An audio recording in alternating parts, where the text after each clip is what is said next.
गेल्या काही दिवसांमध्ये अमेरिकेच्या आयात कर धोरणामुळे भारतीय शेअर बाजारात नकारात्मक वातावरण पाहायला मिळालं होतं. यामधून बाजार सावरत असतानाच भारत आणि पाक यांच्यातील तणावामुळे चिंतेचे ढग दाटले होते. मात्र आता शस्त्रसंधीमुळे युद्धाचा तणाव निवळल्यानं शेअर बाजारातील मंदीचे ढग विरले आहेत.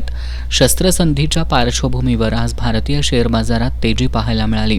आजच्या सत्रात सेन्सेक्स तब्बल 2,975 अंकांनी वाढून 82,429 वर बंद झाला, तर निफ्टी 50 निदर्शक 916 अंकांच्या वाढीसह 24,924 वर पोहोचला. सेन्सेक्सची वाढ 3.7 आणि निफ्टीची वाढ 3.8 राहिली. महत्त्वाचं म्हणजे या तेजीमुळे दोन्ही निर्देशांकांनी 16 डिसेंबर 2024 नंतर पहिल्यांदाच सर्वोच्च पातळी गाठली. Nifty realty, Nifty IT top gainers राहिले.